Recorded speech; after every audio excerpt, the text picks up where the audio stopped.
At first, I was a bit skeptical of this Detroit Pistons offseason, but after watching the Summer League, now I know, you can have overreactions to the Summer League. It's not exactly, top tier NBA talent competing in there. But they have Cade Cunningham, they have Jaden Ivey, and then going out and getting Asuar Thompson. I mean, that guy was balling in the Summer League. I mean, the man can float. It is insane. He looks like he's going to be a great pick. Marcus Sasser's there as well. They trade for Monte Morris. They trade for Joe Harris. And it's going to be an interesting Pistons team next year. So we're here today to talk about it. So if you do enjoy NBA basketball or Detroit Pistons basketball, make sure to stick around for the full video. Also hit the like button and leave me a comment. About 97% of the people that watch my videos are not subscribed. So odds are you're not subscribed. What are you doing? Go down, hit that subscribe button, turn on the post notifications. It'll really help us out in the YouTube algorithm. Now let's go ahead and get started looking at their draft class. And it starts with the man, Asuar Thompson. My initial thoughts were this is a super intriguing pick. He could end up very bad. He could end up very good. A lot of the credibility for the OTE league is going to come from if the Thompson twins are busts or if they play well. I think he's going to have to play like the small forward spot for them, but he's got ideal length, ideal athleticism, more than ideal length and athleticism. He's going to be a great point of attack defender in the NBA due to that length and athleticism. However, the big question, the moneymaker for Asuar, can he develop a jump shot? The tools are there, and it's gotten better from year one to year two in OTE, but I'm just not sure. That's the part that I'm skeptical. As you can see here, runs like a deer, jumps like a kangaroo. I mean, he should be fine as long as he develops that jumper, and then you're talking all-star caliber player. Now, Marcus Sasser, a guy that is a tough shot maker. We saw that at Houston where he led the Cougars to a number one seed in the NCAA tournament, averaging 16.8 points, 3.1 rebounds, and 2.8 assists per game. He was great at Houston for head coach Kelvin Sampson. Shot it very good from the field, very good from three, very good from the free throw line. As you can see there, 44, 39, 85 shooting splits. Those are good numbers. And I think he's going to be able to come in, maybe not from day one, but he's going to make a big impact on this Pistons team as a backup guard, once the injuries start to hit in the dog days of the season. 25th overall pick, and I think, he could be a good impact player for them. Now, let's talk about the trades that they made this offseason, and it starts with Monte Morris, an elite backup point guard. That's basically what he is. I mean, one of the best in the business.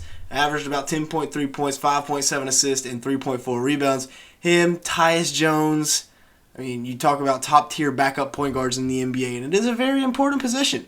You talk about the backup point guard, and those are the two guys that come to mind. I mean, he shot at 48% from the field, 38% from three, 0.8 steals. Monte's a dog, and he's going to be coming off that bench. He will be the backup point guard, in my opinion. Killian Hayes. Don't know about Killian Hayes in a Detroit Pistons uniform. But 26 minutes per game, one turnover for Monte Morris. He was pretty good. And then you also bring in Joe Harris. Questionable.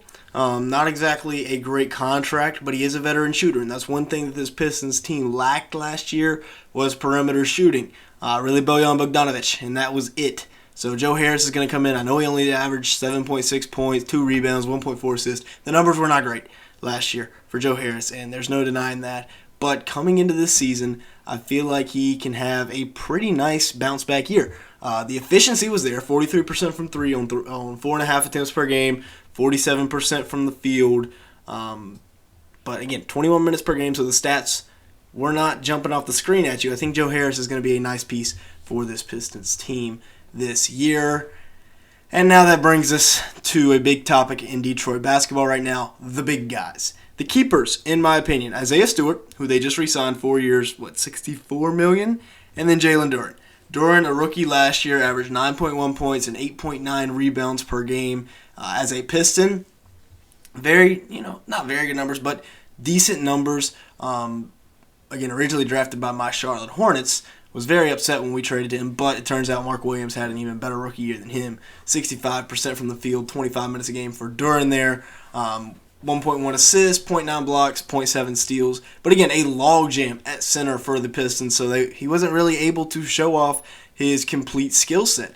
11.3 points per game and 8.1 rebounds for Isaiah Stewart, a guy that kind of embodies Detroit basketball, that toughness, willing to fight the entire team, the entire league if he needs to. 44% from the field, 33% from three. Actually shot 4 3-pointers a game last year, so it's nice to see him expanding his game out of the perimeter. 0.7 blocks and 1.4 assists in 28 minutes per game last year for Beef Stew. So those are my two guys that I'm for sure keeping. Now the question marks between this, these are a couple of guys, both former number 2 overall picks in the 2017 and 2021 drafts respectively, or 2020 draft.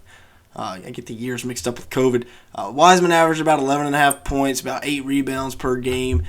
They all averaged around the same stats. 24 minutes per game for Wiseman, shot at 53% from the field. He was out there in the summer league getting those extra reps in, so you got to respect the hustle.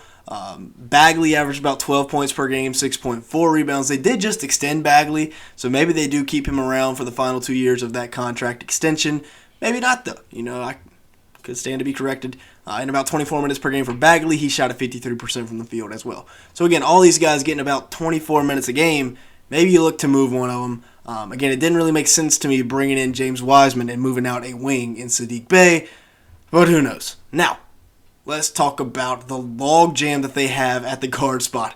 All of those guys are point guards or shooting guards, and they can't really play the three. Asuar is also technically a guard. So, you've got Cade and Jaden Ivey. That's your starting 2. Monte Morris. All these guys are really considered point guards. So that ain't even taking into account the shooting guards on the team. Jaden Ivey is sliding down to the 2 in the starting lineup. I do like the fit, though, with him and Cade Cunningham. I would have loved the fit for the Hornets with LaMelo Ball and Scoot Henderson. It would really have reminded me of these two guys. Ivy getting downhill and attacking, while Cade really doing a little bit of everything and facilitating, although he looks like a caveman right now. You got to get that cleaned up. And then Asuar Thompson at the 3. I'm guessing Asuar will be the lead defender, but Cade, not a bad defender. Jaden Ivey, not really a bad defender in his own right either. And then Cade and Asuar both 6'7". So you got good length on the perimeter defensively, and then down low you got Isaiah Stewart, you got Jalen Duren, both good defenders as well. Good, not great defenders, I guess you could say, down low. Although Isaiah Stewart brings that toughness, we will need to see his 3-point percentage go up next year if he's going to continue to take 4 attempts a game and be the starting power forward. Now, off the bench, I like this bench a lot after they go out and get those vets. With Monte Morris, with Joe Harris, it makes it look a lot more established. Not so much just young guys vying for playing time. And then you got Bojan Bogdanovic, your leading scorer from a year ago, coming off the bench. He's going to be the 6th man. You could definitely start him. I just say, hey, don't draft the guy at number 5 and then sit him on the bench behind a 34-year-old. But maybe for a year you let Asuar develop and get acclimated to the NBA. And then you got Bagley at the backup 4, Wiseman at the backup 5. Again, if you want to deal one of those guys, I would not be opposed to it. Get you like a stretch 4 that can knock down the 3 ball really, and then move Isaiah Stewart back to the bench. I don't know what you do. You also got like Isaiah Livers. Hey, he's a perfect stretch 4 that can hit the 3 ball. Killian Hayes, again, you can't give up on Killian Hayes yet either. Was the number 7 overall pick. He's just allergic to scoring, but he's such an elite perimeter defender that he still brings value to the team. And then you also got Marcus Sasser, your 2nd first-round pick in this year's draft. So a lot of young pieces in Detroit, and that's not necessarily a bad thing to have. With that being said, that's going to be it for today's video, though. Y'all let me know your thoughts down below on Detroit basketball these days. Usually have a lot of Pistons fans around the channel, so if you are a Pistons fan, we do make Pistons video maybe like once every 2 weeks. Make sure to hit the subscribe button, turn on the post notifications, or if you're just a basketball fan in general, this is the place to be. But yeah, with all that being said, thank you so much for watching today's video.